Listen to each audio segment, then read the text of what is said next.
안녕하십니까. 알파스트리트 파트너스입니다. 2025년 9월 3일 수요일 마감시장 보겠습니다. 코스피 지수가 0.38% 올라서 3184로 마감을 했습니다. 코스피 계속 횡보입니다. 3200을 중심으로 지금 두 달이 넘게 이제 횡보를 하고 있는 것 같고요. 그래도 오늘 외국인은 좀 샀어요. 4천억대 이렇게 사면서 제법 매수를 했는데 지수는 그렇게 크게 움직이지는 않았습니다. 네, 우선 어제 미국 증시부터 보시면 미국 증시는 좀 빠졌습니다. 미국 증시 나스닥이 0.8% 빠졌고요. 그리고 다우는 0.55% 이렇게 하락을 했습니다. S&P가 6,500을 찍고서 지금 한 1.5% 정도 다시 이렇게 하락한 그런 모습입니다. 그래서 미국 증시도 고점을 가게 되면 계속해서 좀 차익 실현이 나와요.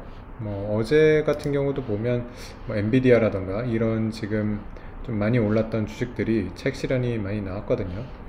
엔비디아도 170달러 겨우 지키는 그런 수준이었고요. 엔비디아가 180달러 넘어가니까 확실히 좀 비싸다 이런 얘기도 나오면서 전반적으로 미국 테크 주식들도 좀 조정을 받는 그런 모습이었습니다. 네.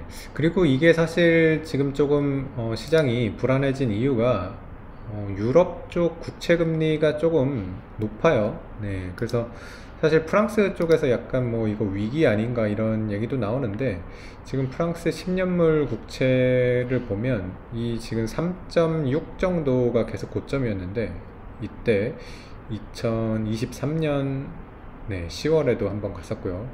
그리고 올해 3월 달에도 한번 갔었고요.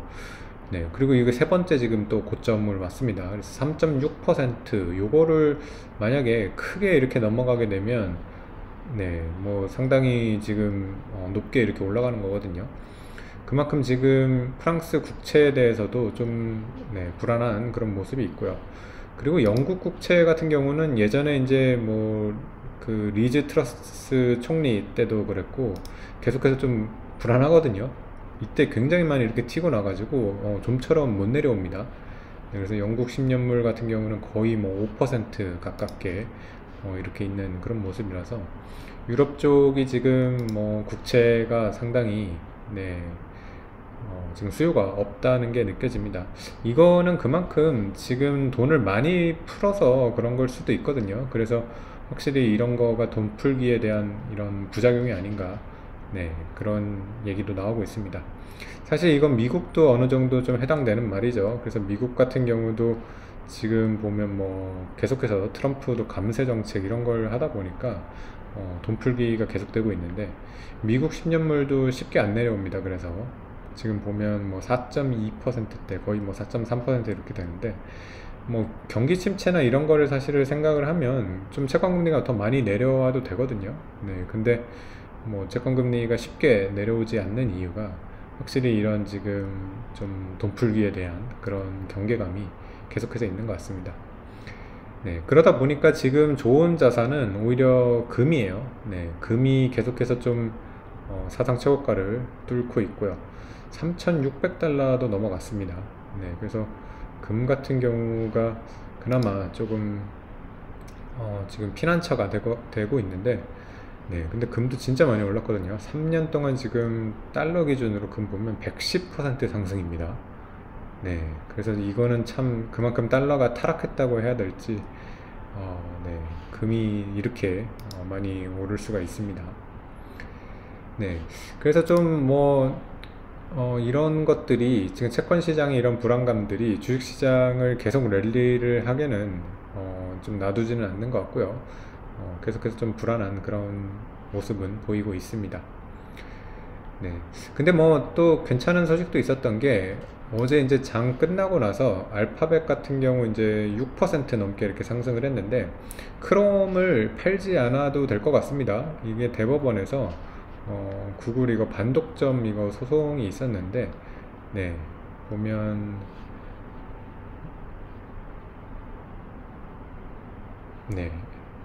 이렇게 대법원에서 판결을 내렸어요. 그래서 크롬을 팔지 않아도 된다고 하니까 뭐 일단은 호재로 이렇게 받아들이는 것 같습니다. 근데 원래 사실 크롬 판다고 해도 그렇게 악재로 안 보는 사람들도 있었어요. 뭐 그냥 파는 것도 아니고 어차피 뭐 많은 이런 그 돈을 받고 팔 거니까 뭐 그렇게까지 뭐 큰 악재는 아니라고 했는데, 어쨌든 그래도 크롬이 구글에서 뭐 알파벳 이 회사에서 굉장히 중요한 그래도 부분을 차지하고 있기 때문에 계속해서 이렇게 가는 거는 뭐 나쁘지 않다고 이렇게 봅니다. 뭐 구글 주가가 좀 눌려 있다 보니까 네, 그런 것들이 좀 해소가 되면서 이렇게 올라왔다고 이렇게 봐야 될 것 같습니다. 네, 우리 증시는 참 움직임이 없어가지고 정말 좀 지겨울 것 같거든요. 그리고 지금 좀 대기 이런 매수 수요가 많은 것 같아요. 지금 증시 예탁금이나 이런 것도 굉장히 많거든요. 그만큼 지금 뭔가 우리나라 주식을 좀 사고는 싶은 사람들이 많은 것 같은데, 뭐 가격이 워낙 좀 비싸다 보니까 네, 그렇게 쉽게 지금 손이 안 나가는 것 같고요. 아무래도 그리고 또 정부 정책이나 이런 것도 지금 아주 이렇게 또 투자자들한테 우호적으로 나오고 있지는 않거든요. 뭐 자사주 의무 소각이라던가 이런 거는 한다고 합니다. 네, 근데 사실 이런 것도 되게 웃긴 얘기거든요. 원래는 자사주는 당연히 소각을 해야 되는 건데 이거를 강제를 해야 된다는 것 자체가 사실은 참 네, 아이러니한 그런 얘기입니다. 그래서 뭐 이거에 반대하는 논리가 보면 뭐 자사주를 이렇게 강제적으로 소각하는 나라가 어딨냐 이렇게 얘기를 하는데, 사실은 알아서 소각을 했어야 되는 거죠. 네. 근데 워낙 우리나라가 이런 주주 가치나 이런 것들이 제대로 안 되고 있기 때문에 이렇게 강제적으로도 소각을 하게 만들려고 하는 것 같습니다. 네. 그래서 어쨌든 뭐 강제적으로 소각하는 게 나쁜 거는 아니고요. 주주들한테는 이렇게라도 해야지 뭐 주주 가치가 좀 지켜질 것 같습니다. 다만 우려가 되는 거는 이렇게 법적으로 의무 소각을 하게 되면 아마 이제 기업들이 자사주 매입을 안 하는 거 아닌가. 네, 그런 지금 네, 우려가 있습니다. 네. 그래서 뭐 정책적인 거는 뭐 그런 거는 괜찮은데, 사실 더 큰 거는 이런 세제 혜택이라던가 이런 것들을 좀 강력하게 하기를 많은 이제 투자자들이 바랬는데, 그런 것들이 워낙 좀 안 따라주다 보니까 주식시장이 좀 계속해서 횡보를 하고 있는 것 같고요. 일본을 봤을 때는 주식 투자자에 대한 이런 세제 혜택이 굉장히 강력하거든요. 일본에 이제 니사 계좌라고 이제 투자자들 전용 계좌가 있는데, 여기서 보면 이제 세금이 아예 없어요. 네, 그냥 무제한으로 이렇게 면세를 해줍니다. 니사 계좌를 통해서 하는 거는. 그래서 이 정도로 좀 강력한 그런 인센티브가 있어야 될 것 같은데, 우리나라 같은 경우는 여전히 네, 부동산 쪽에 이제 세제가 굉장히 좋고 주식시장은 좀 안 좋기 때문에 뭐 이런 것들이 바뀌기에는 좀 시간이 많이 걸릴 것 같습니다. 네. 그래서 뭐 지수 그렇게 큰 변화는 없었지만은 주 종목도 그래도 좀 움직인 거 보시면 두산 에너빌리티 3% 정도 상승을 했고요. 오늘은 하나오션이 좀 빠졌네요. 4%대 이렇게 하락을 했습니다.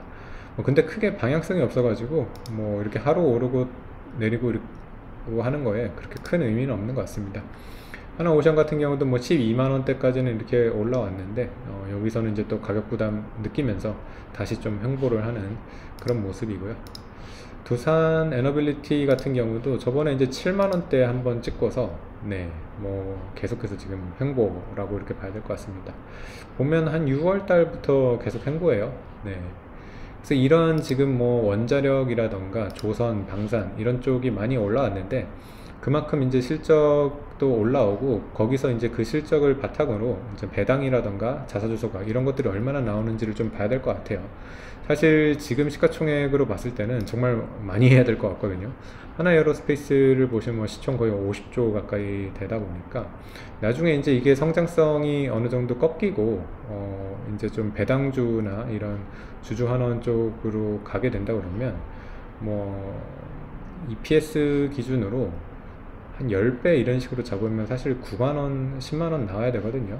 네, 그래서 EPS 뭐 작년에 46,000원 나오긴 했는데 뭐 2배 성장한다 그러면 10만원 가긴 할 겁니다. 네, 그래서 10만원 EPS가 나온다고 했을 때 과연 몇 퍼센트나 주주 환원을 해줄지 네, 그런 것들이 궁금해집니다. 50% 간다 그러면 배당 이제 뭐 주주 환원율 50%를 본다 그러면 아마 시가 대비 한 5% 정도 이제 환원이 되는 거기 때문에 이 정도 주가를 유지를 할 수가 있는데, 네, 어쨌든 지금 주가가 이런 걸 보면 너무 다 반영이 돼 있어요. 여기서 지금 EPS 거의 한 10만원 선까지 이렇게 반영이 돼 있는 거라 가지고 주가가 만약에 더 올라가려고 한다면 이거를 더 뛰어넘는 실적을 내놔야 되거든요. 네, EPS가 만약에 20만원 뭐 이런 식으로 간다 그러면 여기서 주가가 훨씬 더 올라갈 수도 있겠지만은, 네, 과연 언제까지 뭐 그런 성장이 될 수 있을지는 좀 약간 불안한 그런 면도 있습니다.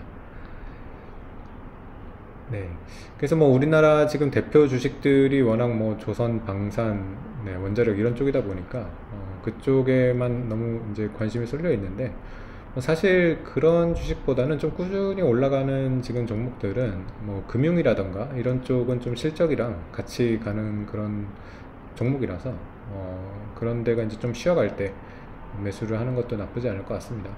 메리츠 금융지주 보시면 오늘 1% 빠졌는데, 저번에 한번 이제 자사주 소각 발표한 다음에 사상체 호가 찍고 나서 그리고서 다시 조금씩 이렇게 밀리는 그런 모습입니다. 확실히 이런 종목들은 꾸준히 우상향을 잘 하고 있어 가지고, 네, 바이앤홀드로 가져가기는 좋은 그런 종목 같습니다. 네, 그래서 어제 뭐 그 알파벳 같은 경우는 장 후에 이렇게 나온 거라서 아직 그 미국 지수에 반영은 돼 있지가 않고요. 그래서 지금 선물 지수 보시면 뭐 나스닥이 한 0.3% 정도 오르는 거는 아마 뭐 구글 영향이라고 이렇게 봐야 될 것 같습니다. 뭐 미국도 그래서 쉽게 빠지지는 않는 것 같아요. 이렇게 뭐 개별 기업들 호재에도 좀 반응을 하고 있고요. 그리고 결국에는 AI 기업들이 실적을 잘 내놓으면 그 실적 성장하는 만큼 주식들도 이렇게 같이 따라 올라갈 거라서, 뭐 전반적으로 보면 여전히 미국의 AI 기업들이 가장 좋은 지금 투자 대상이 아닌가 이렇게 생각이 됩니다. 네, 오늘 시간은 여기까지 하겠습니다. 감사합니다.